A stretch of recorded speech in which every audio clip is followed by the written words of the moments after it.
Hi everyone, welcome back to another episode of Attitude Makeover. This one is a very unique one. I've always been curious about, how people in polyamorous relationships manage conflicts, communication, money, the whole aspect of, feelings like jealousy, etc. And that's why this episode is unique. So I have with me three psychologists from the Netherlands, Karan, an old Bangalorean, Martha and Inga. All three are practicing psychologists in a polyamorous relationship. I want you to be a little more non-judgmental on the polyamorous part, because the key takeaway from this conversation is to delve deeper into some of the life skills like communication, conflict management, inclusivity and handling feelings or empathy in a relationship, and also how you deal with money when there is more than two involved in a relationship. It's a very interesting way on how three psychologists who are trained in this handle these kind of conversations and communication in a more structured and more humane way than what we are used to. And I hope you like this conversation. This conversation with Karan and Martha and Inga made me ponder through the whole concept of mine. When we're working in a world where, everything is actually free. Some of these fundamental things are actually free, and it's up to us on how we look at it and the perspective we build. So I hope this is an eye-opening conversation into some of these aspects of relationship that we sort of ponder through on a day in, day out basis. And it reflects both on your career as well as your personal life. You're sure to take away a few life's lessons, if not more, on how to be and let be. So listen in. As always, I hope you like the Attitude Makeover podcast, and I look for more episodes where you join me in. Thank you.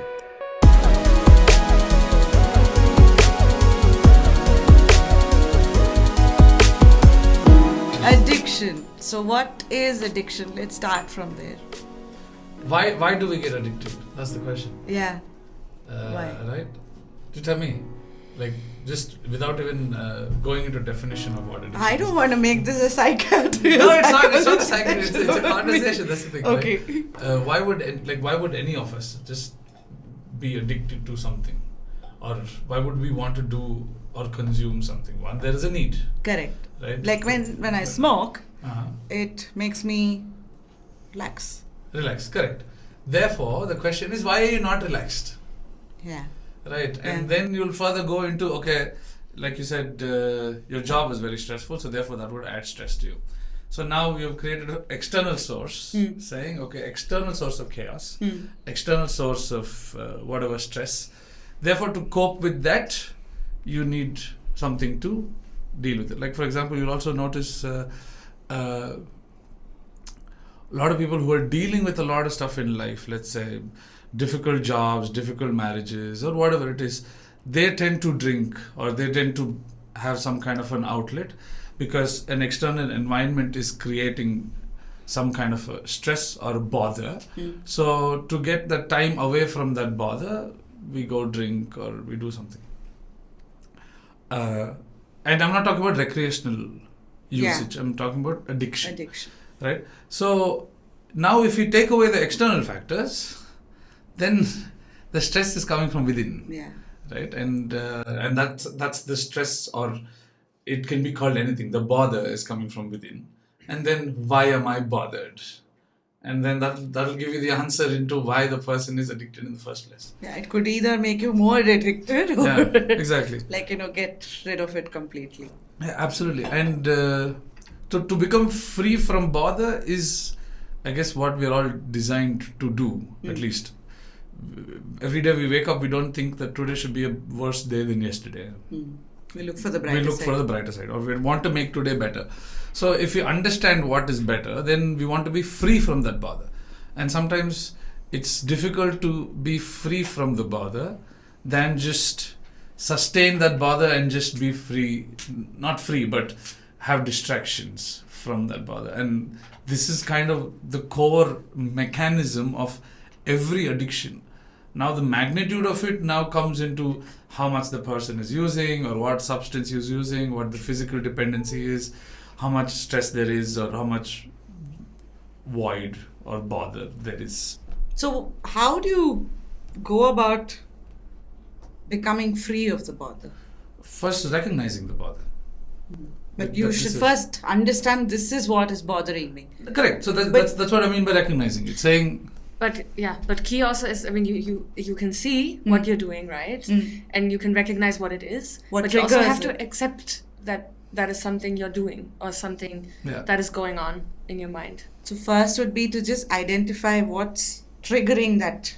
Yeah. And then identify when it triggers what's really happening. And go deeper and deeper, asking why this, and then.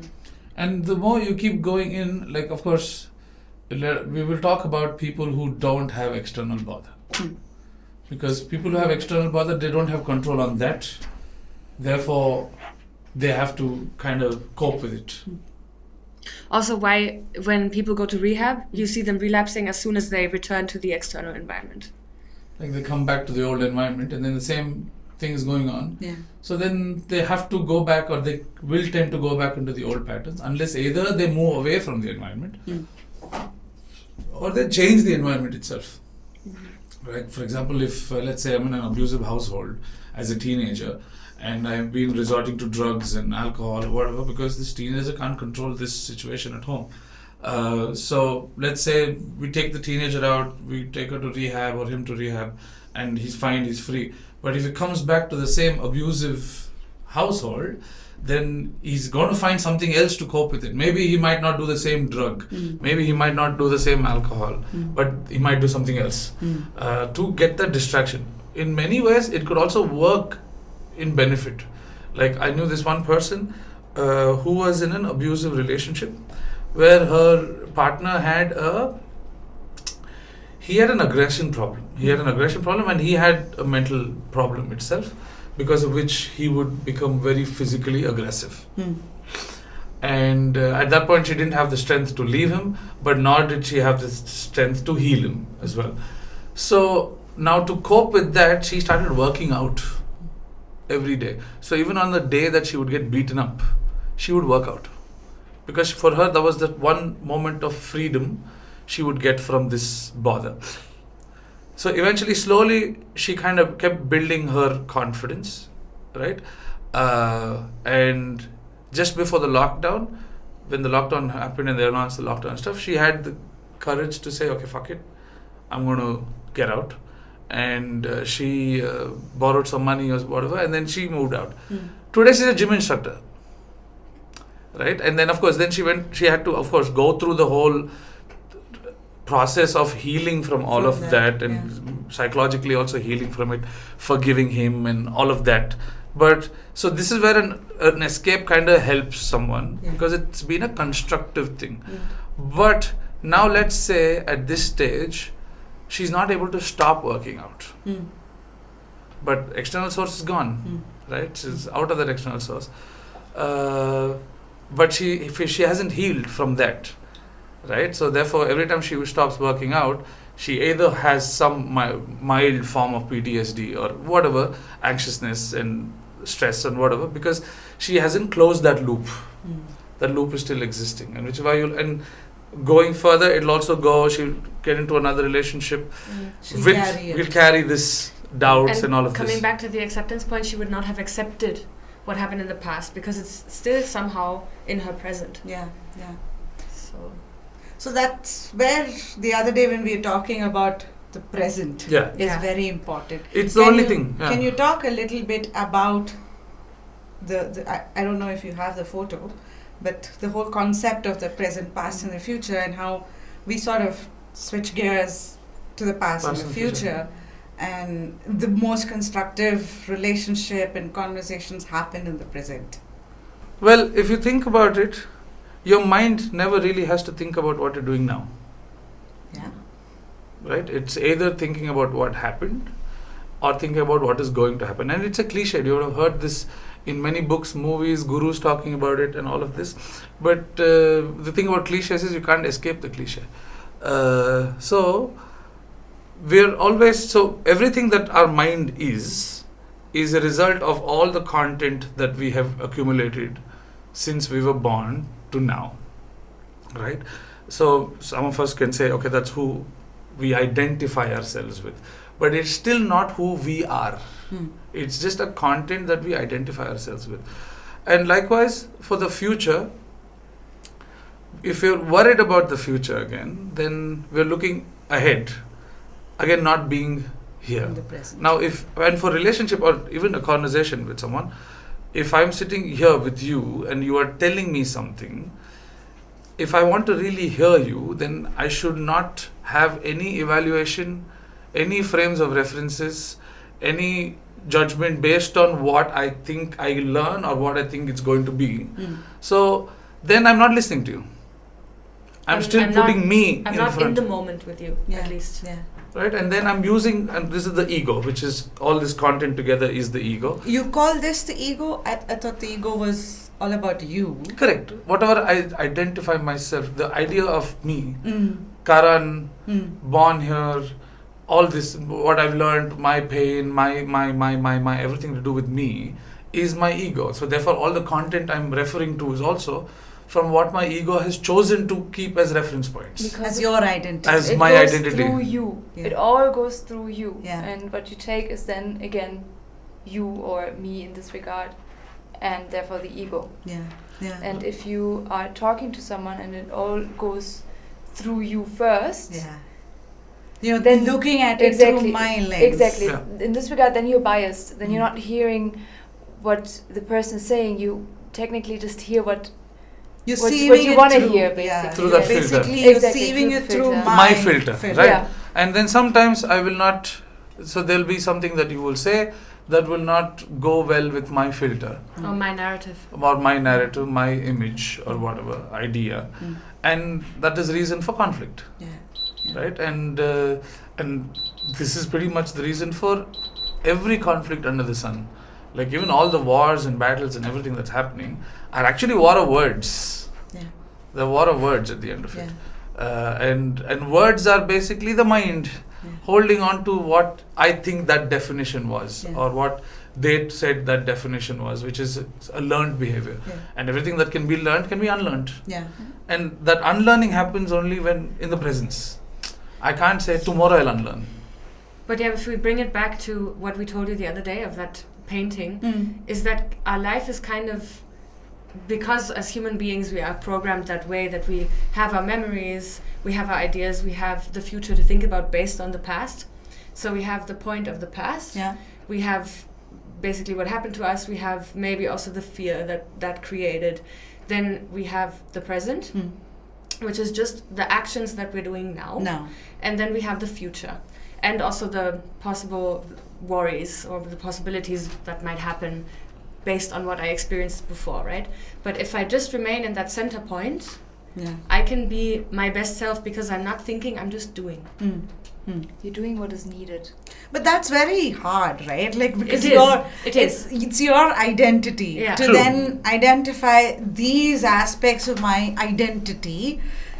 When I put it through my conversation is where I'm seeing behavioral things which are, judgments, or, it's triggering anger or whatever, or creating another emotion in you. But that is exactly what we also talked about the other day, which is creating the conflict. Yeah. That's what creates the conflict. Why we, for example, say we don't have fights in this regard, because we're trying to bring everything into that moment. Hey, what exactly is happening right now? What are you saying? And what do you want? What do you want? Exactly. Where do we go from here? Exactly. Right? Yeah. And That's the most constructive way of going forward. Because again, another cliche, what has happened cannot be changed. Yeah. What is going to happen cannot be controlled. But we can help each other accept what happened, if that is maybe something the person cannot do alone. That is something we can do if we talk about it, if we address it. Can you give an example of very early on when you all started the relationship, like what kind of conflict really happened, and walk me through who came with the present, past, and who was in the present? I think a good example is actually us, because, or like Martha and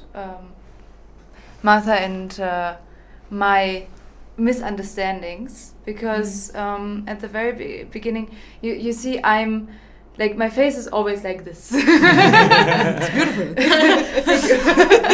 No, but I don't always express myself a lot. Yeah. First of all, I'm not really talking usually that much. Yeah. And then, like, the way I'm expressing myself is not always on point, Yeah. I would say. Yeah. And Martha then would sometimes think I would have something against her. Yeah. She has this very, like, a face that is hard to read. It's difficult to read. And then when she, like, at least in the beginning, when she would express herself, sometimes it would be like maybe a little bit monotone or something. And I am someone who always reads between the lines. I'm very expressive. I'm all about, like, you know, tone and yeah. No, but then because of that difference, it was hard for me to understand. Okay, how does this work? And when does it have something to do with me or how I was towards her? But that can only be solved through communicating. Exactly, right? Communication. And at some point, I just told her, "Hey, if I have a problem with you, I will tell you. Yeah. You know, otherwise, I don't have a problem with you. Otherwise, I'm just a monotone person." I don't know. But that won't be that simple, isn't it? Like, I mean, because it took quite some time. It took in this regard, some time it wasn't to that get simple. used to it, but the conversation remained the same. Yeah. Saying, like, actually, even today, before we came back, she woke up from a nap, so she was a little groggy, right? And then they kind of snapped at each other for something very silly. Very household. Right, very some household thing. And then I paused both of them, saying, "Wait, what is the problem here?" And I was like, I'm tired and I'm hungry and I don't know. I was like, then let's go with that. So immediately, without even saying, "Oh, you said this then half an hour ago, 1 hour ago," accumulating all of that, immediately bring it back now, saying, "Okay, what is the problem now?" so do you then talk about the feeling that you're going through? Yeah. That's right I now. feel There. this way. This is what I perceive, and then we can talk about what happened, though. Like just what facts. happened? Exactly. What happened? What did you say? What did I say? And then it's like, oh, maybe there was another underlying reason for this. Let's go into that, because what is said and done is said and done. And then if there is nothing there, saying, "Okay, actually no, I'm just groggy and I'm hungry." Like, okay, fine, let's get you some food and let's move on with it. Yeah. Or if it was something like, yesterday I wanted to tell you this, but I didn't tell you, then that comes out there. Saying, okay, then we already realized what has happened by not bringing out things then and there. It has kind of accumulated. But you're already going into the past then. Yeah, because if that's the bother, so that's the point of bother, we bring the bother back into the present, saying, okay, this happened, you should have brought this up yesterday. Now that you brought it up, now what do you want us to do about it?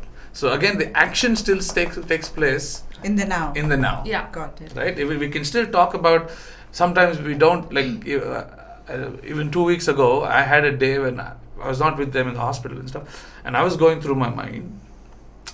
And so I took a day to understand what I had to say to them, right? I was feeling certain things, and I had to articulate it to a point as well, to myself to start with. What is this feeling? And then next day, the first thing when they came to the hospital, I cleared it out, saying, okay, this is how I'm feeling, this is what the other things I was thinking yesterday, and these are the reassurances I would set me free or not, kind of saying yes or no, or this is the way I would like to go, or to know of the conversation to go. And then we bring everything there, saying, okay, we know this happened, with my whole health thing, but this is where we are now. Let's accept this. And going further, we go from here, and we go together or we don't go together. So it's always, the decision always comes back to the present, and this whole idea of we're not together because we've been together for so long. We're not together because we've put 3 years into this and all of that, right? To go into details. So, like I already told you, I had a heart attack 2 weeks ago, exactly, right? Is it 2 weeks? Yeah, it's as of, I think so, no? Almost. What's the date today? It's 3rd. You had the heart attack. I had it on 4th, so it's a little more than 2 weeks. So you had the heart attack on Feb 3rd? Feb 4th, when we landed, right? And that night in the hospital, I obviously went through these thoughts, because I was like, I'm 34, they both are 26 and 24, and I'm like, okay, what's going to happen in case this is serious, or in case this whole idea of living with a heart condition, what's going to put what kind of pressure it's going to put on them, and all of that. So the first conversation we had next morning was this, saying, hey, these are the thoughts I have. If you guys want to recalibrate your lives, let's talk about that. So what that does is everything that I had here is on the table. So then it's up to them to take it, not take it, work with it, or whatever, and then we go forward. And I would say also, because you also asked about fights, the only points in time where sometimes we would have a more difficult conversation is because all three of us always work towards being in the moment with each other. So even sometimes when, like, for example, I would get triggered by something at this point in the relationship, I would already try to work with it and be like, it's just you, like, let it go. But then I would think I would have let it gone, but then the next day something would come up and I would get triggered based on that also happening the previous day. So I'd be like, okay, now I have to talk about just quickly about what happened yesterday so that it's out there. And this is the points in time where we go into the past just for a moment, and that creates that more difficult conversation. But that's it. And also, it's even though you work with it yourself, till you externalize it with the people you're with, it's not worked out. Because that's when you're trusting that other person with what's going on here and exposing us. It's basically becoming naked, right, in front of the other person. And till we do this, we don't hit that point of peace. And at least for me, I learned it a little later, when I was later in my 20s, that was the easier way to do any kind of relationships, let it be at work or friends, dating, brother, sister, mother, whatever it is to just externalize everything and then go from there. And externalization can happen only in the moment. But this will, let me go into the detail of this a little more. So there is an emotion that happens when, let's say, like Magda and I are talking and she raises her eyebrows. Inga. Oh, I'm so sorry. Sorry, Inga. So sorry. So Inga and I are talking and she raises her eyebrows. Lovely. So I associate this based on my past experience with something which triggers an emotion and thereby a feeling. Correct. Right?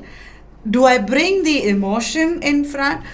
You said first step is to internalize, which is what you're talking about. Fair which enough. Is like, hey, she did that and that triggered this anger or some anxiety or some emotion in me. And as a result of it, I was, let's say, I had a feeling about it. And do you then step back and say, why did that happen to me? And then come and say, hey, this is how it transpired for me. Walk me through this particular. I'm still trying to understand how to go about. Yeah, now I'm just thinking you can just. Say, hey, what you just did with the eyebrows that created this kind of emotion in me, and then you already brought it forward. You said I had this emotion, and then we can even inquire together into the whole topic. So you don't have to do it alone. You don't have to do it alone. We can obviously we can already talk about it because we are already there in this moment, and you just got triggered in this moment because I raised my eyebrow. Yeah. So then you can say, hey, I got triggered, and I'm like, okay, let's talk about it. Why is the trigger there? And then How does work it go? with it. And exactly. And at the same time, you can also ask, why did you raise your eyebrow right now? Because then I can also explain myself. Maybe because I just have a tick with my eyebrow. It's the same thing, those kind of. Yeah. So externalizing that in the moment itself, saying, hey, okay, I felt bad. At the end of it, if you really break it down, you are either feeling good about something or you're not feeling good about something. Right? We can give many words to this. True. But the core is, I feel good about something, I don't feel. So when she picks up her eyebrow and if it creates a feeling that is not good, that's where the trust comes in, saying, I trust this enough to say it, this is not feeling good. Therefore, letting that person explain themselves into working with me as to why this does not feel good for me and what really that person is intending to do. Then they'll see the difference. Maybe I've associated an eyebrow lifting to something from the past.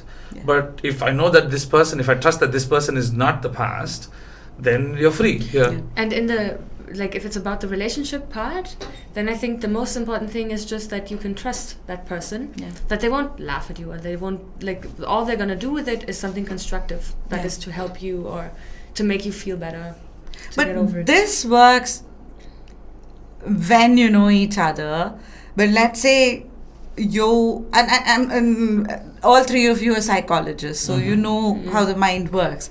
But let's say you and I am not from a psychology background. I don't get any shit about this. You come and say, I feel this way, I probably will laugh at you, let's say. Fair enough. Right? And there's an immature side of But then this. that's the thing, no? We don't have to be psychologists to be mature.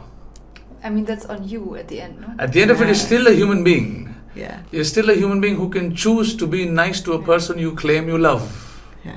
And you can be strong enough to educate someone who is not. If you're strong enough, you can of course help that person get there and mature to that point. So also that other relationships can, be positively affected that way. Yeah.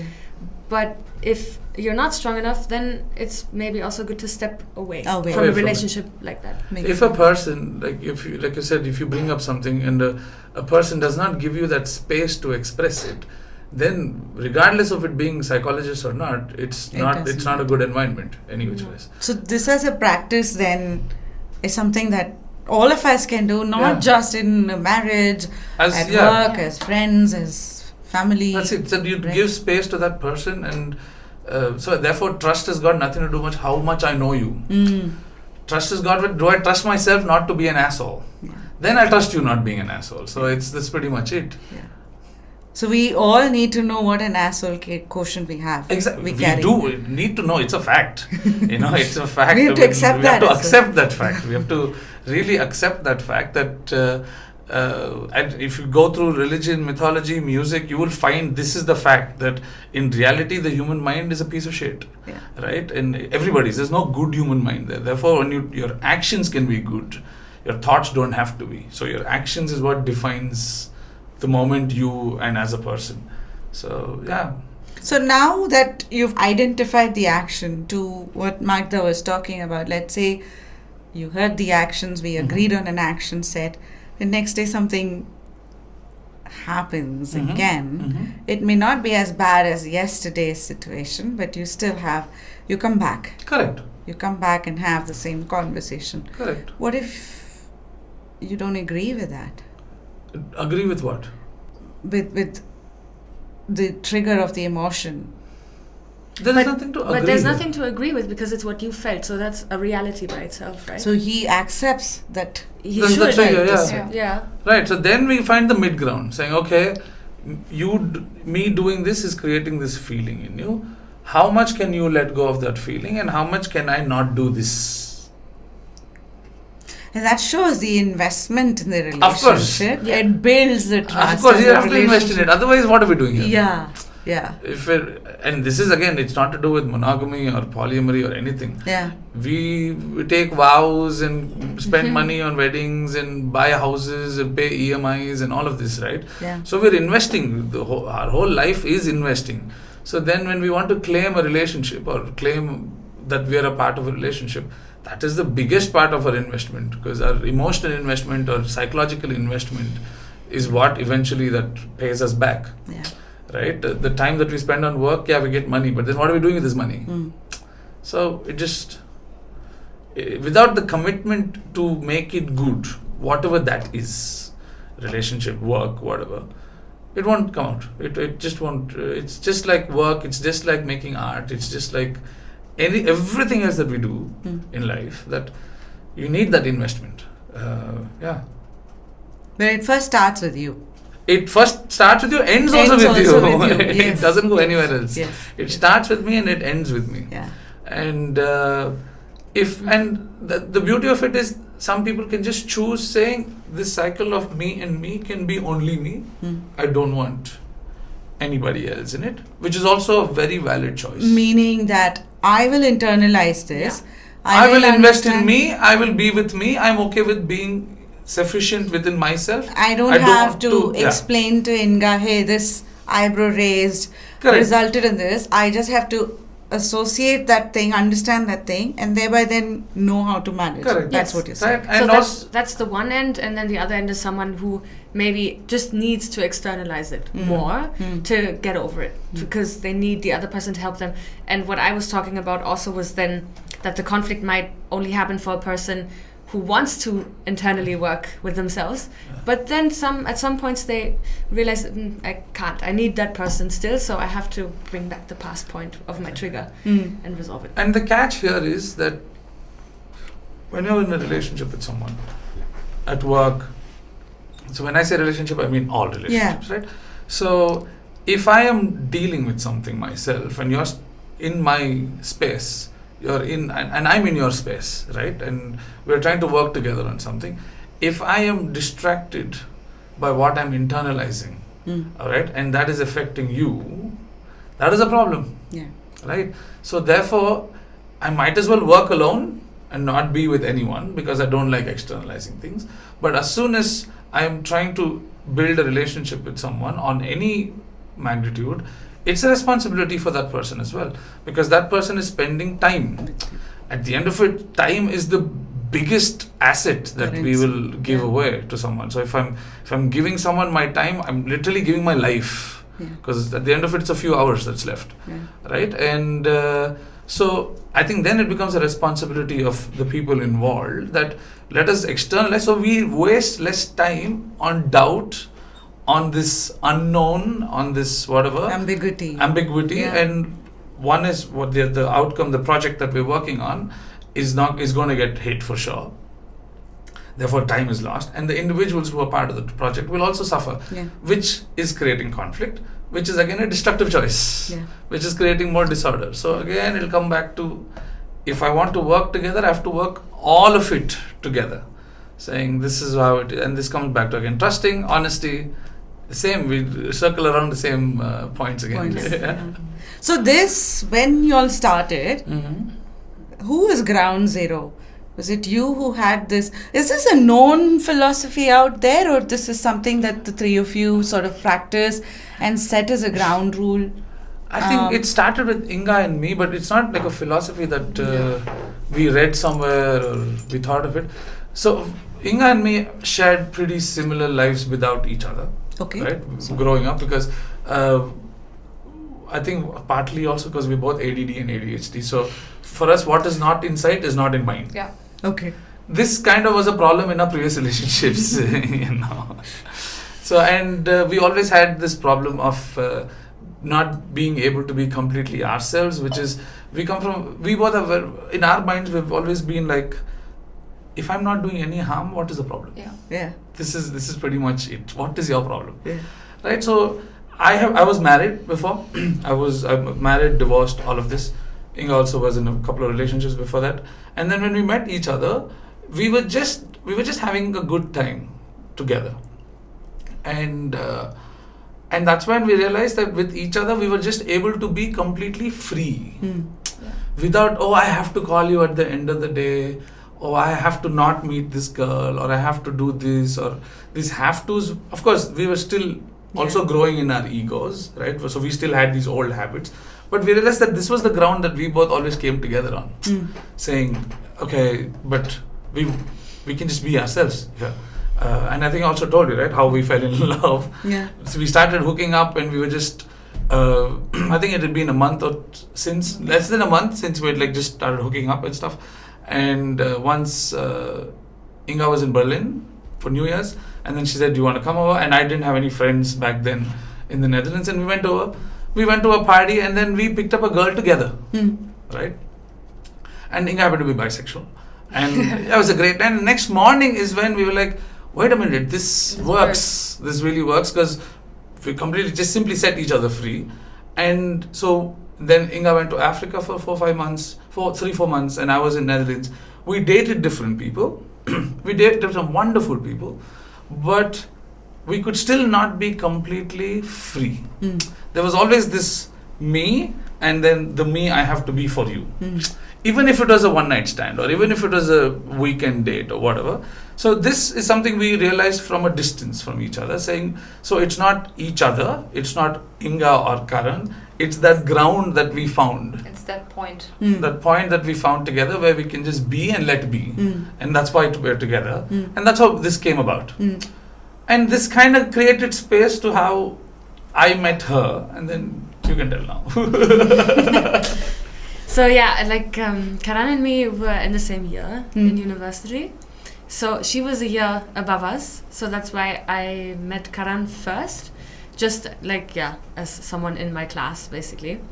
But for about a year or something, like, we knew that we existed and all that, but we didn't really interact. But when we interacted, it was really, really nice. But then you have to also see, in the Netherlands, the university that I was in, and also the study program, it was filled with like these 20-year-old white German, Dutch kids who were not really exposed to anything yet. So then someone like him, who was like a 30-year-old Indian guy wearing kurtas, and in the beginning also you looked more like you were wearing your harem pants and all that stuff. So obviously he was this super exotic, he was this exotic person. And then a lot of people, also when I started interacting with him, just tried to, like, I don't know, keep me from interacting with him, because they were just like, he's older than you, and like, you should be careful, you know, he's walking around like amongst these young girls, and who knows what he's up to and all that stuff. Also kind of racist, like always bringing it back to the point of, he's a foreigner, you know, like stuff like that. So then for a year I was actually really careful, because I liked him every time we interacted, but I kept having these like doubts in my mind, because people are talking so much about this guy. But then after a year we ended up in the same class, which was actually funnily enough, about communication. So when we were in that class together, we realized, okay, both of us really are very similar also in our views and all that. So then at some point I told him, I was asking the question, how come we didn't hang out that much yet, because it's so nice? And he was like, you know why? And I was like, yeah, I know why. And then he then invited me over just to like cook a curry and talk or whatever. And then he told me about his relationship with Inga. And then I don't know, after that meeting I was just like, this is something really, he's just someone really special, and I will never listen to people's doubts again. And then the next day I met Inga, and from there on, because they were already living together with another roommate, I was just there every single day. So because even though I knew, like, you know, they were in an open relationship, it was something completely new to me. I didn't know what my place was gonna be for weeks. Like, it was unclear, because we were just spending time. We were just having a good time, like, and also completely aside from, like, you know, the sexual part of it or the romantic part of it, which didn't even happen the first couple of weeks. It was just two people where I could be myself 100%, and the same goes for them. So I was like, this is something I never had before, you know, so why not give that a shot by just being with them? And then from there on, of course, we evolved our relationship and everything, but they had space, they created that space for me. So you guys had already sort of figured this way of figuring. We were on the process of figuring out. We knew what the point was, but of course for us to also get to it was the whole process. Put the past stuff. For us to put the past behind as well. No? So, and that's the thing, when we were two people, there was always a frame of reference. My ex-wife did this, my ex-boyfriend did this, my ex-girlfriend did this. Right. So then when she walked in, and that's when we kind of stumbled upon this. We were like, okay, we have an experiment now, which is we don't have any frames of references. We are three people who love each other. We're spending time with each other. There is no pressure to do or not do anything. So let's see what happens. And therefore this whole idea of coming back to present. Kind of started becoming the red line for us to like kind of stick with it. And then more and more we realized, wait, that is the line. And so therefore we also as people kind of started growing with that line, saying, okay, whatever has happened till now is not true anymore. What it is now is the only truth. And and we've just constantly, so like I said, that's our fight. When one of us is not there, like, you know, we in the present, where time doesn't exist. I'm just imagining, this was what, 3 years back? Yeah. Right? Around 3 years back, So all three of you come from different cultural backgrounds, different upbringings. Martha and I come from still your very parents are very different. The upbringing was very different. Like going back to the identity conversation, all three of you have different identities. That is true. The past and the future that you're looking at is different. And you walked into this. and you have these sort of, you're in a new space, you're going through self-doubt, you're going through knowing each other, and you're also trying to figure out the ambiguity around this and how this works. That must have been a house of conflict, right? Conflict, no. Not really. Conversations, yes. Conversations. Like, if there are people who don't want to have hour-long conversations about the mind or about certain things, this might not be for them to establish in the first place, because it takes that much of talking and work and conversation. But conflict will exist even with two people. Yeah. That's the thing. Yeah. Right? Conflict will exist because whenever you're not willing to let go of I or the ideas that you're holding on to or the images or the past, you're creating conflict already. Correct. With the person as well. Correct.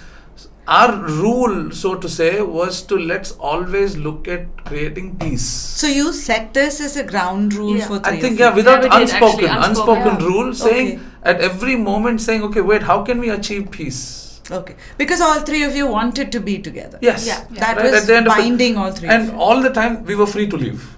And this whole time, even when she walked in, when she had all the doubts, we had always left the ball in her court saying, this is who we are. This is how we live, right? This is what we're doing. We understand that you come from a different school of thought, right? We also understand that we come from different schools of thought, but we are trying to let that go because we have kind of stumbled upon to something. We're kind of onto something here, and we're kind of finding joy in that. We're welcoming you to come and join that joy and share that joy, but you don't have to.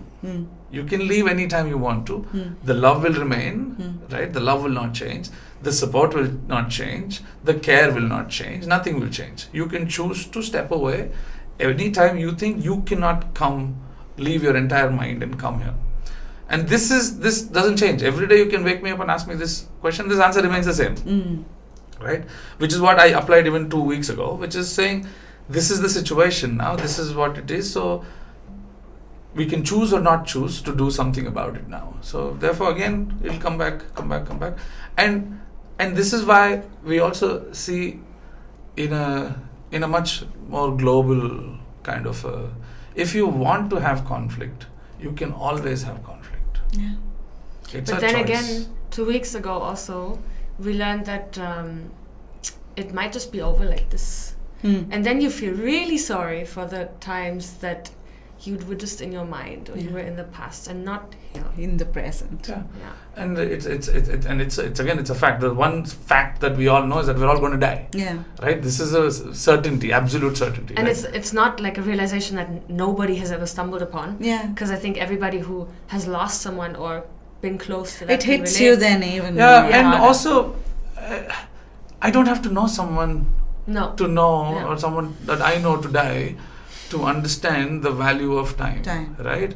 People are, as of now, as of you and me are speaking, there's someone who's getting killed somewhere, somebody who's getting burnt alive, somebody is getting raped somewhere. These things are happening as we speak. So the very fact that we are not that is good enough to be here. Yeah. Right? And that's pretty much the ground for me, at least, that as a kid, I've always tried to stand on. I've been tried to be taken away from it for a very long time. My 20s went in everywhere else, and then I was like, fuck that, and I came back to that point saying, dude, I'm breathing, good enough, this is good. I don't have to do anything more to make this better.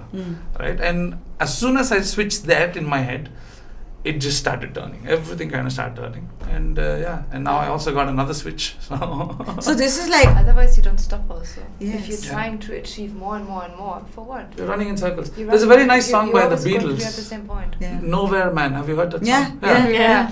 He's a real nowhere man sitting in his nowhere land, making all his nowhere plans for nobody. Yeah. Doesn't have a point of view, knows not where he's going to. Isn't he a bit like you and me? Which is so true, Yeah, right? exactly. So it's the fact doesn't change. These are all facts. They don't change. So Yeah. You made me listen to Mother. Just chill out and listen to Beatles and Pink Floyd. You'll be fine. You don't need therapy. There's always one beautiful question that Karan is usually asking the people that he's talking to a lot, or like helping also. That is, if you could do anything whatever you want, regardless of money or societal conventions, what would you do? Travel. Okay. But like, it's more like, okay, what stops you from doing that and all that stuff? Like, so it actually why aren't you traveling then? Like, why aren't you traveling? Yeah. Why aren't you doing what you actually want to do? Then why? After all this is done, then why do you want to travel? Exactly. Yeah, that is the next question. Interesting. Like there's this one guy, this one 56-year-old man I met in Germany who wanted to conquer mountains and climb big mountains and all of this. And then I asked him, I was like, okay, why? He's like, no, on top of this mountain, that feeling is amazing and all of that. And I asked him, why don't you feel like that now? Yeah. Why aren't you feeling like that now? I feel like that now. You take me on top of Mount Everest, give me Oscar award, give me Grammy just award. because you went through 2 near-death approaches? I've always been this happy child, I guess. I've always been this happy child, saying, dude, let me be has always been my only message to the world. It's not even you let somebody else be. Let me be. I am great where I am.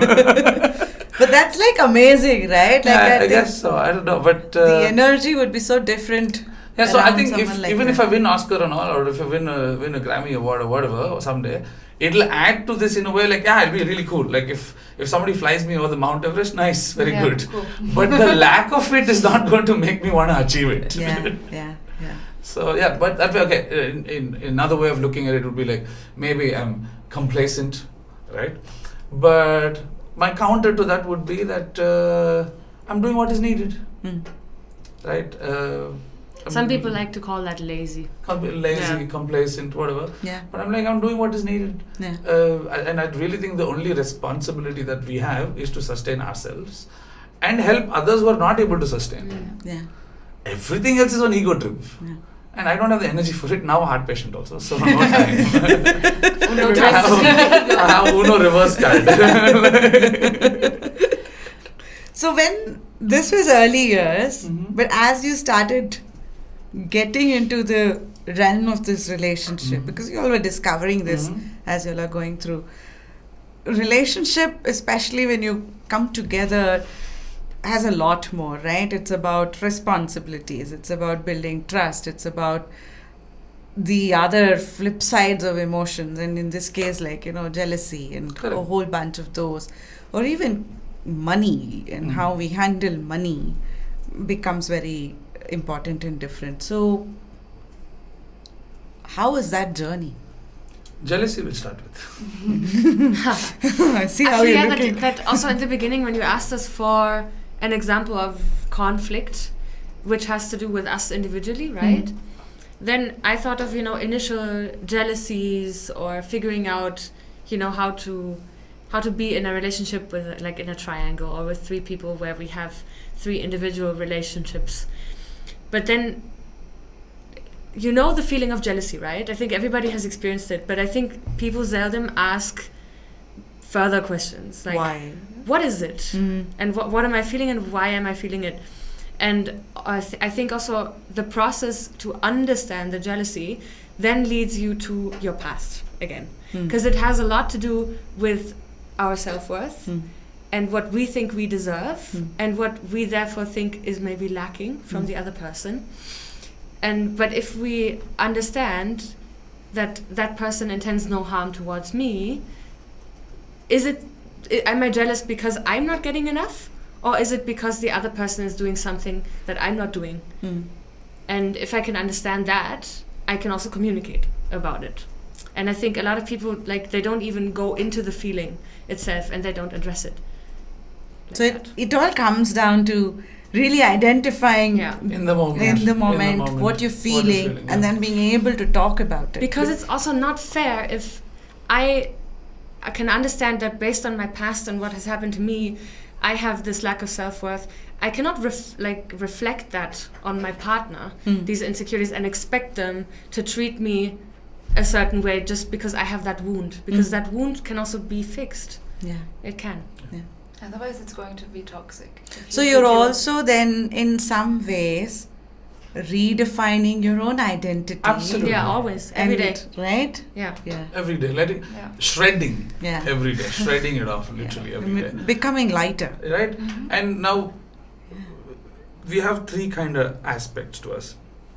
One is our primal triggers, right? If you go back to animals and stuff, because they have this whole survival of the fittest pyramid and the best male, the best female, and all of these ideas. But if you notice, we have evolved. And it's the fact that we can evolve is what allows us to choose beyond that primal fear or the primal whatever. Because 200 years ago, it was primal enough to kill people. But it's illegal now, and we know it's wrong to do it. We've evolved from it. We know it's wrong to do it. So therefore, even when, especially for guys and for girls also, it manifests differently. But we are protective or possessive about our partners because it's in one angle, it's also a primal thing. Another, it's to do with how the ideas and all of that has been manifested throughout your childhood and the person itself. So what I've learned, what has happened to me from the past, I can heal from. Yeah. That the primal thing about. I can evolve from. And this is what the person kind of reaches that next level of evolution, right? And that takes time to sit down and talk, right? And at the end of it, if you really talk about primally, for every guy is to know, was his penis bigger than mine? That's literally, this is the thought, right? Is it? But if you... Just checking with you guys. Not really. Is it? on a primal level, right? But if we accept, yes, there are going to be better people than me. Yeah. This is the fact, right? Even Shah Rukh Khan is not the best man in the world, and who the fuck am I then, right? If I can accept that there are going to be better people than me, but the person I'm with is not looking for better. She's looking for what this is, right? So yes, there might be chances where she will meet someone better looking, or she will meet someone who's more successful, or I will meet someone who connects with me. Whatever it is, these are experiences. We don't define our lives or ourselves based on the experiences that we're going to have. We still know what this is, and that's what it's about. That is the ground we have kind of established. So what I was talking about, of course, was the insecurities part that he talked about, the past or whatever. But then the other side to it is that I also realize, once I've healed and we have this ground together, neither of us owns each other. Because if you think about it, you wouldn't want somebody to own you and your choices, right? That is all you have, the time and the choices. And if I love someone, I should be able to love that someone with whatever they come with and the choices that they make. Of course, like we can talk about how it affects us individually and how we can figure ways to make it most comfortable for everybody. But we don't own each other. We are free with each other. And therefore letting go of images, letting go of ideas, letting go of emotions, that you feel them and you let them go, communicating them, and letting go of the past. And letting go of this thought of this is mine is difficult just because we're human. And it's a very human thing to acquire something and call it yours and feel good about that. It's also very important to know that you are not your thoughts. So even if you think this person is mine, it's not real. It's not real. It's just a thought. Yeah.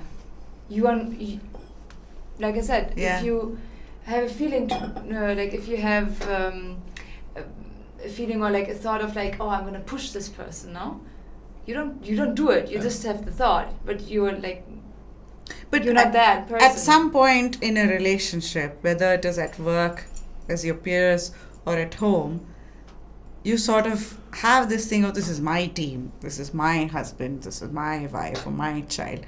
So the my still comes in. The reason to apply ownership. That my. No, but why do I want to own things? Then it comes back to that question. Why do I want to own it? If as a team we're working together and the result is there, right, of what we're trying to achieve, why do I have to own it? And so everybody is responsible. Exactly, right? So it's not mine. We've put together this, we made this thing and it's there, right? So that thing will speak for itself. Why do I have to claim it? Why am I not enough by just doing it? Right? But at some point, there is a head. Correct. But that's where you gotta sit down and think through it, and which is why people say don't meditate or don't drink or become a healthy person. That's the process of becoming healthy is to let go of the head. Which right? technically and what the head goes is back telling again you. to the first talk that we had about addiction. Yeah. So the Help me. entitlement. How does that go back to the addiction? Because your mind is also telling you need this. Exactly. I want to claim it. I You want have to this. go through it again. Yeah. Like you have to go through the emotion. If it's the emotion of trying to, or like the emotion of this is mine, or if it's the emotion of I need this. You have to go through, like you have to think it through. Why do I have the need to do this? Why do I have the feeling this is mine? Same thing. Why do I not feel safe or secure enough? Yeah. By not calling it mine. Exactly. What about that relationship between me and the team makes me want to claim it? Why am I not already safe? Why am I not already secure with that team? What part of the team is giving me this insufficiency that I want to cover it up by saying it's mine? And that's pretty much what we do ever since our mothers do it. He's my son, so even if he's stupid sometimes it's okay, he's my son. So this claim comes from understanding that not even understanding, this realization that okay, there is something unsafe here, so I'm going to find safety in calling it mine. Yeah. So therefore trying to go back into the head, because the idea of mind is not real. You're so mindfucked. It's no? just mind. It's just exactly. The idea of mine is, in fact, it's just words. Yeah. If I say you're my girlfriend, these are just words. We're holding on to words at the end of it, and holding on to words happens only here. At the end of it, you're still a free human being. Unless I put you in physical shackles, you're a free person, right? And me claiming you to be mine and you changing your behavior based on the the claim that I am mine, you are mine. So then that borders an abuse. Yeah. Who's that guy? The me and me, what's that guy's? The me and me. Oh, that Nityananda. You need 100 years. You know that guy? E is equal to MC. Oh no, that guy. Oh, you know him as well. The me in you is the me in me. See, actually, it's so funny. Yes, he's whatever he is, right? But if you just pay attention to what he's saying, some of the videos, it actually makes sense. You're gonna tell me it makes sense. There are a couple of videos where he makes sense, and I'm like, man, I just wish you didn't say it like this. He had one about connecting the biology to the zoology. That I don't know, but there's this one I was me like, wow. This me in me thing actually makes sense because if I have to deduce it, behind this identity that we carry, Karan, psychologist, engineer, Bangalore boy, event manager, grew up like this, parents here, behind everything that happened, trauma, all of this shit, behind all of that, I'm a human being. Yeah. Right? Yeah. And so is everybody else. And that human being is still common, and that's the central me, or we so-called subconscious. Carl Jung calls it the collective unconscious. Whatever, there are different words, and Nityananda has his own way of saying it. But if we understand on a true level that at the end of it, every human being is going through a human experience. Yeah. And therefore, based on that human experience, it's creating order or disorder or whatever it is. This creates some sort of a change. Just understanding that. And therefore, we know we're all fucked. We know we're all naturally destructive. We know as soon as the idea of me comes, there is conflict, and we are adding to all the conflict there is. So the intention to create peace can exist every second, everywhere. The intention. The possibility of it takes time or takes effort, or might not even happen. Or the action. And the execution takes some time. But the intention is still to create peace. And that is still a choice. Nice. That is not this happened to me, not balls. That is still a choice. A sense of entitlement, a sense of privilege is what lets us not to choose peace. And because we are entitled enough, because we're privileged enough, we're choosing peace. That's pretty much it. Very nice. Very nice. If you think about it, if you have the ability to choose peace, but choose destructiveness, who are you then? Yeah. The very thing that is wrong with the world, right? The world is in disorder. Exactly. But that's also then because you're not internalizing a lot of it, because it comes back to that identity, and you're not evolving in that identity journey. People keep saying, "Navalla inge," or they'll say, "We're all like this only." As soon as you say that, finished, conversation over. Why do you want to do this? Chumma. So we're like this only. We're from this clan. We are like this. I'm gonna get her to curse. Right. So I was brought up this way. So this is all excuses at the end of it. I have not chosen to look beyond my conditionings. I've not chosen to look beyond what my mother told me, what the church told me, what the temple priest told me, what the masjid told me, what my school told me. I have not chosen to get away from it, because only when you get away from it can you actually understand what God is really saying. Yeah. Let it be Jesus, let it be Allah, let it be whoever it is. It's the same point, and it's just choosing peace at any stage is possible. Yeah. If the mind is not there. Yeah. So this is a global problem, right? We are just bringing it down to micro level, because only at the micro level can it be applied. Yeah, you can only. As soon as I say I'm going to apply peace on the world, then we have to go through another road, which is again conflict. Yeah. So it's a self-change, and people also say, "Yeah, society frames you like this," but I am only society, no? So if I haven't changed, how can I expect society to change? True. So that's pretty much how this relationship kind of works on. So we're operating on this. The intention for peace also works against the mind, the destructiveness of the mind always. So of course it is not easy some days, but it remains a choice. But I would presume with more and more communication, there's a lot of things that are unwritten or unknown when you meet someone. But as you start communicating, you're getting to know where the other person is coming from as well. Yeah, absolutely. And thereby, the journey then becomes not a one-way walk. Absolutely. It is a two-way. It's 2, 3, 4 way. It doesn't matter, right? Identifying intention. We're taking all of that and identifying intention. Yeah, you're accepting it. Yeah, she's brought up the way she is. Yeah. I am brought up the way I was. She's brought up the way. But right now, we're 3 human beings. What do we do here? Yeah. So let's see. Okay, these are my habits that have come with me. So you have to help me break this habit. I have to help you break that habit. Or I have to let you be in that habit, and you let me be in my habit. As long as it's not creating conflict. Yeah.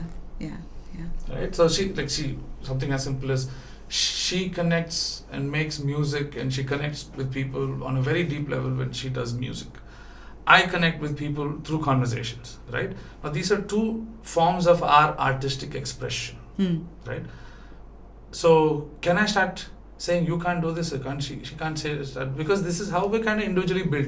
I wish I was a musician. I tried playing guitar for 10 years. It didn't work. It's like me and violin. So this is the beauty of the fact that we're individuals as people, is that we all have our own way of expression. Right? As soon as you remove load, validation, intent from the expression, what is left is art. And so an art anybody can do. Yeah.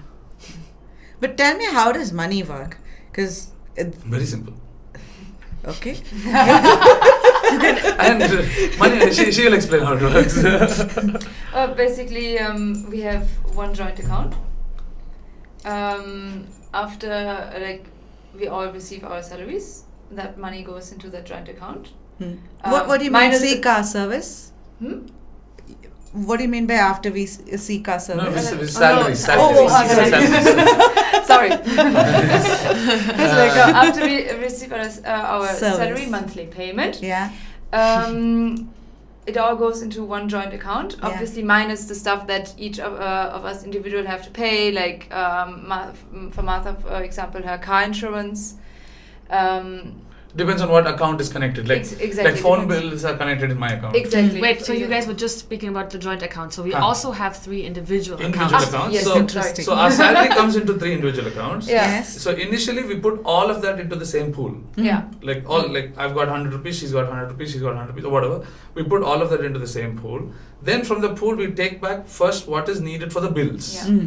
Right? For example, I take the money that's needed for phone bills and insurance. She takes the money that's needed for house rent and utilities, something. She takes money that's needed for car insurance and groceries or whatever. That's required for the house. This is the first outtake. Okay.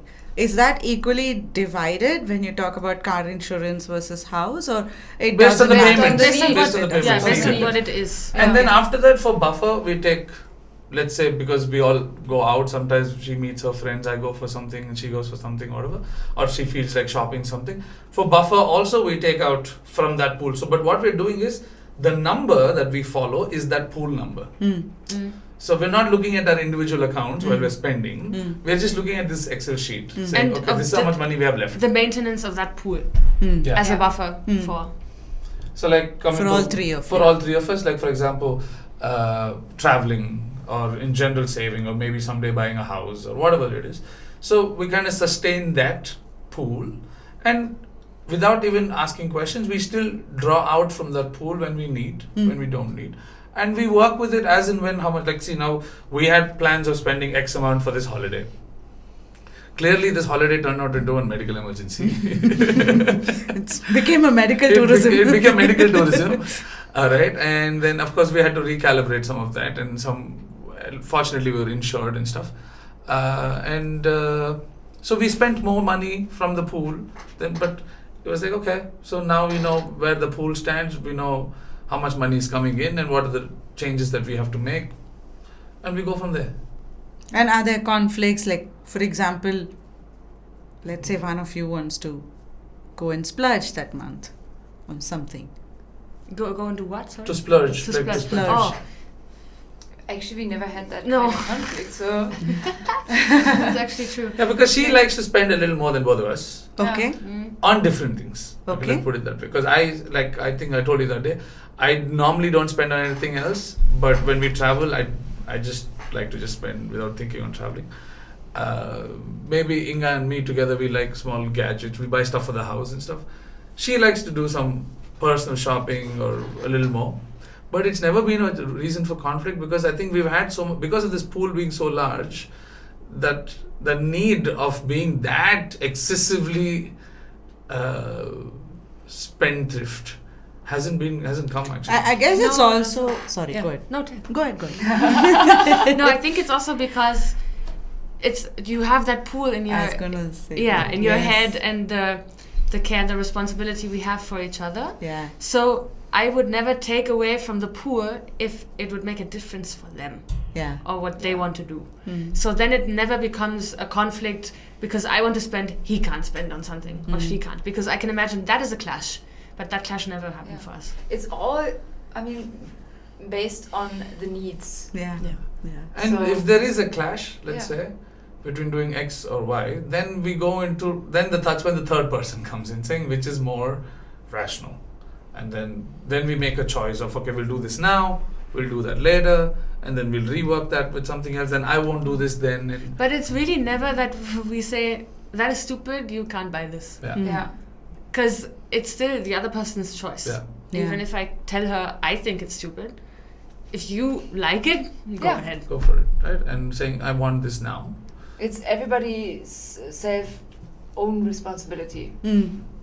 So... It's also about, I think, the invested bit, right? Like, all of you are invested in it, Committed to it, yeah. and thereby it becomes a responsibility as well. It's no longer just one person's responsibility; it is a uniform responsibility. Which is what it is over. You need some water? It's okay. So, which comes back to the first point is. About externalizing thoughts and ideas, and this is also that I want this, don't want this, and all of that. If you're not invested to the person, then be alone, do your own thing, and that freedom is always there. Like saying, if this doesn't work, we can go back into whoever wants to withdraw from this pool and have their own thing going on free. How does parents and the society bit fit in here? Did you all go through conflicts there? Did you all go through your own journey? A little bit. I mean, society is one part, but now I'm just going to start talking about my parents, I guess. I mean, they already kind of knew that I was bisexual, so that was already kind of done. At the same time, it was just like, oh yeah, okay, she's young, she will change her mind about it. And after, like a few months after she joined us, basically, I talked about it, but I didn't really get that much of a response. Also, we have to say that this is also the first relationship you had with a woman, right? Yeah. Me. Yeah. So officially in front of your parents, at least. Yes, that as well. So actually, after I spoke about it the first time, we didn't really speak about it anymore, like my parents and I. Like it was basically completely ignored. And a year after that, I just couldn't take it. I couldn't take it anymore, because I'm usually very rather close with my parents, and then all of a sudden I was not able to talk to them about my life, because she lives with us. She lived with us from actually the first moment on, and I was not able to tell them about my life anymore. So at one point I just broke down. I was like, why is that I can't talk about Martha, because Martha is my girlfriend. Martha is part of my life, and that went into a whole conversation of actually my mom having a problem with me being a little different, because she is also very anxious. She just wanted me to have a typical life with, why don't you just be with Karan, have a child, or get married, have a child, and that's it. And I'm just like, I'm sorry, but you also never raised me like that. That's what I told her. My dad was actually like, oh yeah, okay, well, if there's only one, for now there was only one person, now there are two people, why not? He was actually pretty fine with it, but my mom was also like, she had to get over herself first. She had to get over her own fears, her own perceptions of how things are supposed to be, and that took some time. And sometimes I still have to remind her, hey, this is a whole thing. We are, all three of us are in a relationship, and if you are ignoring one part of my relationship, you are ignoring a whole part of my identity. True. And you always preached of never to disclose or to undermine someone else's identity. She was very LGBTQ plus and all that stuff, but all of a sudden, if the daughter is, that's always a little difficult. So I'm okay with gay people as long as it's not my child. exactly. So I caught her in that, and I think now it's getting there. I think it's really good now. But also to be fair, but actually at the same time also, my mother loves Martha now, full on. They're connecting really well and all that stuff. So, but I would think at that time, when you're going through this bit at home, it must have been a lot of talking here. It was fine actually, because I mean, okay, you also have to see I have ADD. If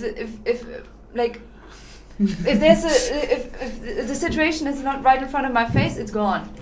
So it was only a problem when my parents were there, or I was at my parents' place. So it's just that one day we should go visit, and then she'll be like, I was at my parents'. Yeah, so I was a little teary, But it was okay. But because you asked about the society and its impact, I think it's beautiful to see with her parents as well. I, throughout this whole thing, since I met them, I mean, at least after that 1 year of conflict, or them being like, what is this? I established really beautiful relationships with both her parents, and they really liked me. I knew that, but they would still, in public, not really refer to me as also being part of this. That was the issue. So then it showed they only had a problem once it came to owning it in front of people who didn't find it normal, even though they found it normal and they liked me. Like, you see, the paradox in it is just what society thinks and what I think I can say based on what society thinks. And the normal way to have that conversation in a relationship would be, hey, you didn't stand up for me, or you didn't speak up for me, or you should talk to your parents. The problem is also that a lot of people are just like, okay, that they they differentiate between love and sex. And they're like, I don't care with whom you have sex, so we don't have to like make it public. But it's about love. It's not about sex. Sex is just is just another part of expression. Yeah. But it's just the love, and like for somebody else not acknowledging the love, that is not cool. Yeah. So, but that's there now. It's that's really getting good there. now. Yeah, it's really good. Same with her parents as well. Exactly. I think. So. Also very different, I have to say, because that was a little bit reversed, because my parents are quite, I come from a conservative household and all that, but the first year I was figuring out what this is and what my part is, even though I loved them so much. I was like, it's three people. Society thinks this, society thinks that. What the society thinks and the fear that society has about this, is it something that I'm also scared of? Because I was figuring that out, and in my head, I didn't tell my parents for a year that I was together with them. I referred to them as my roommates because I completely projected my fear on them, saying they will react like this, they will find this flaw, they will all the stuff that I was actually doing. And I realized this after the year, after I confronted them and I told them, because they were like, both of them actually reacted pretty good. I mean, my father had a little more questions about it than my mother. Because also, I didn't come out as bisexual, or at least before Inga, also I didn't know that I was into women. And then I was. So for my father, it was like, that is, you can't argue with biology. I was like, no, you can't, because my father is very rational that way. And, but he was like, I held you when you were a child, and that's never going to change the love. So whatever you do, I hope, that you're happy and that you're good. And if that's the case, I'm good. And I was like, okay, this is, I'm the Gandu. There it comes. So that's how it went. And my parents, ever since then, we had a barbecue the day later, all of us together, and it was just beautiful from there. It was also very sweet because your dad actually saw the love. Yeah. And he was like, okay, no further questions. So I get along really well with her father. Oh yeah, they get one of the very few men in my life that I get along with. Between we were making jokes that they're going to elope at some point. So yeah, it's pretty cool. And with my mom, I think Indian mom. So single parent. No, single parent towards later. Like my father passed away when I was 21, 22. So I was already an adult. I'd taken care of my brother. So it was more of informing her, saying this is what it is. And it happened to be that my grandfather had 2 wives. So that was one thing. And another thing was my mother had, so this was a joke that I actually did once. So initially she was like, I don't know, what is this and all of this. But then when she got to know her, and she's never met them, right? So me and my mom have major issues. Like we have a lot of issues, Freudian nightmare. But otherwise she was very accepting of the fact that both of them were a part of my life, and once I also cracked a joke with her saying, we have this, in Hindu houses we have the house guard, right? The house guard in our house is Murga. My name is Karthik. So I was like, you named me, that guy has 2 wives as well. But apart from that, she never really had any resistance. She also had the same thing about telling people of how people will react and stuff. But that is something I don't even bother much about, because she's also here, and everybody who speaks to me, be it family members or whatever, are very accepting of it. And this time when we were here, the 3 of us went to my uncle's house. Today, after this, we're going to another uncle's house for a tea. Tomorrow we're going to another uncle's house for dinner. So yeah, and some of them really like, especially my father's brothers really like it that we've sustained this, because for them it's like, oh wait a minute, our father was like this. Who was hated for it, right? So it was like, fine. It really, family and society family was, I think, the easier part. Society, it's you have mixed people. Yeah. Right? Is it easier there than? No, it depends. No. There's that one. Aside from everything else, there's just that one bother that happens for me and her is when people do not acknowledge our relationship because they say the guy with the 2 wives. Because we're like, it's not separate, man. We're all together. And that is something people, I think, don't acknowledge in the first place because it's just something... Which is why I especially also always wanted to make sure that, like, also with my parents, that Martha is part of me as well. Because otherwise, like, you know, like... he sometimes is being celebrated as like the guy with 2 women and all, like he's such and we're like I'm the girl with the girl and the guy. Yeah, exactly. Like I mean we're cool as well, you know. No, but like it's the same thing, you know. Like it's just that our thing is not being acknowledged sometimes. So we say we are part of each other's harems. Exactly.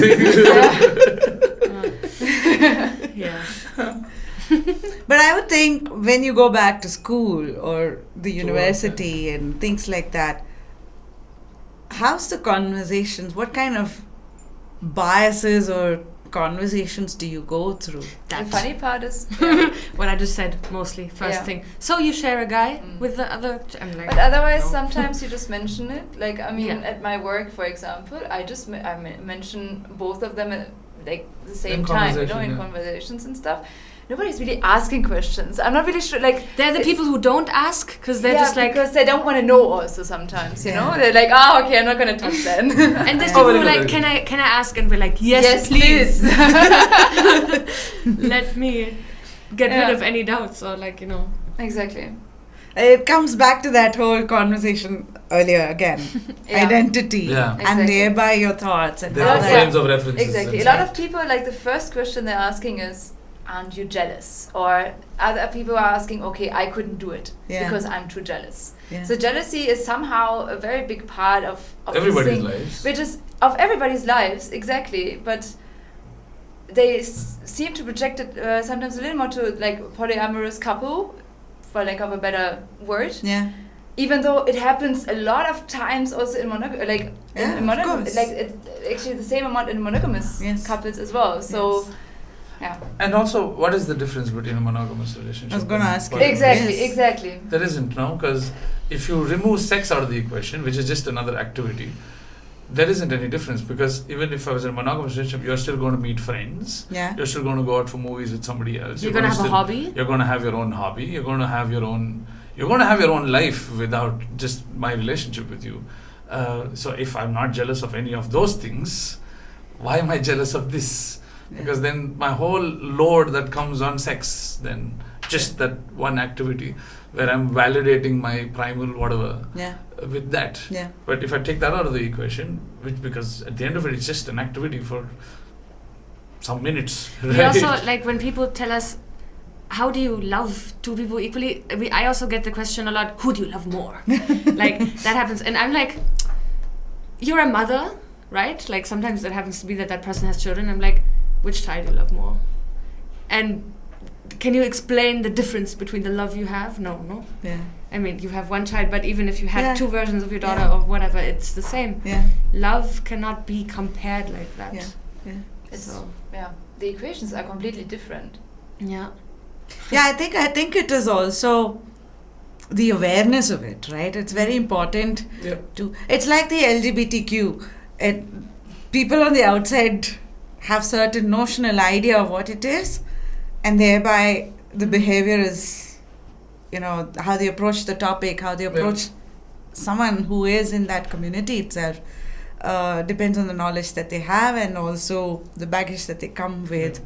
And the journey that one goes through listening to all this is a very stressful journey. Because when I spoke to some of them in the past, especially I had this one project on transgenders, and I found the angst that one goes through as a result of some of these questions is like really crazy. Yeah. And it's ignorance on the other side, but it's also something I'm living day in, day out.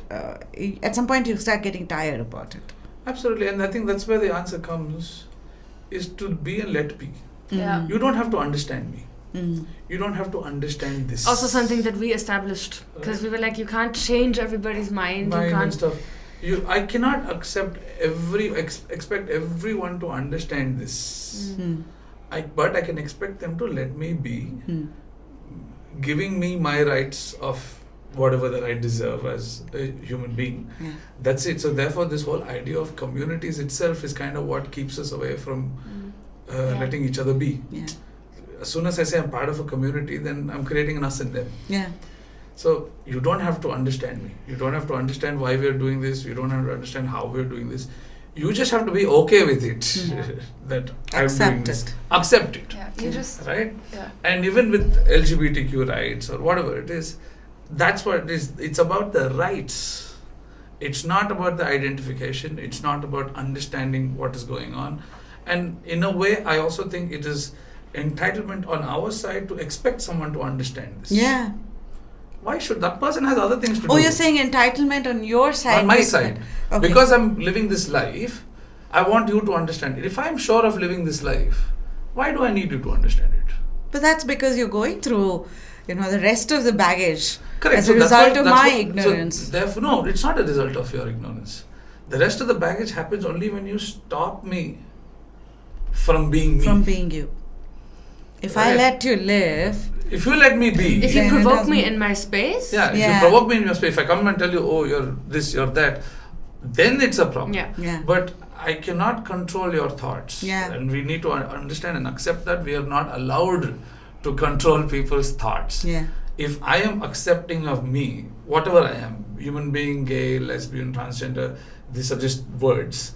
If I am accepting of this and I am getting the rights I deserve for my whatever, for my life and for me to live the way I want to live, and the law and so-called thing allows me to have these rights, then the ones who were not in charge of giving me my rights, they can think what they want to think. It doesn't matter. It doesn't matter because I am sure of who I am. So then it's about, because this whole thing is about my individuality, So then why should external validation matter anyway? So I'm actually taking away quite a lot. The first one is, I think, the power of communication. I think a lot can be sorted out if you, not just about communication, it's also about how you go through it. There's a method to this madness of first internalizing, then coming and talking about it, and then the actions, and then coming creating back space for each other. Being nice. Yeah. At the end, it's still, because imagine we can't speak. Then also we can still create space. Now maybe the problem is that we can speak, that it takes so long for us to figure shit out, right? So it's creating space for another human being, saying, okay, I love you, or you're another human being. You don't, as long as I identify that you don't mean harm to me, I can let you be here and then create that space. And therefore, whoever you are, whether you can speak to me or not, you can be yourself. And that's the bottom line of this. This is be and let be. As long as there is no threat, there is no malice, there is no destructive intent coming through. Everything else is perceived. Everything else is perceived. So, one word that describes attitude makeover for you three. It's not one word. For me, it's still this be and let be. That's the whole thing. That's shredding. Letting go. Constantly. Constantly. It's not one time letting go. Being present. Sustained, constant letting go. Being present. I love this. Acceptance. Acceptance. I love this. There's a song by Pink Floyd. Again? It's coming back to life. Kill the past, come to life. That's it. Kill the past, come back to life. That's it. And everything else is, and that's where your attitude changes. As soon as you're in the moment, in the presence. Well, thank you so much. Thank you so much. This is lovely. Thank you for having us. Great. Thank you. The first time he called and he said, hey, I think it's Prithvi who connected. And Prithvi messaged me and he said, I have a friend from Netherlands and he wants to talk to you. I said, talk to me about what? And he said, I don't know, he wants to talk to you. It's like, okay, fine. Then I spoke to him and he said, I want to come and talk. I said, talk about what? And that's how we started getting into relationship. And I think it's a it's been an eye-opener. The first time I talked, the second time I talked in this as well. And I don't think relationship has been understood to this level. Yeah. And we are also still understanding it. Yeah, it's not like we have all the answers either. No, true. But if you just look at how we've grown up as parents, they did what they could best do. Yeah. And we as parents are doing what we can best do. The best we can do is really understand ourselves and sort of break the, what were you calling it? Break the pattern, cycle, right? Because a healed person can be the most present. Absolutely. And I think... and the person who is present can be healed. Yes. It's it's both. I So love just that. keep coming back here, what has happened, and assess it for what it is. Yes. But thank you so much, Thanks guys. so much. Thank you. Thank you.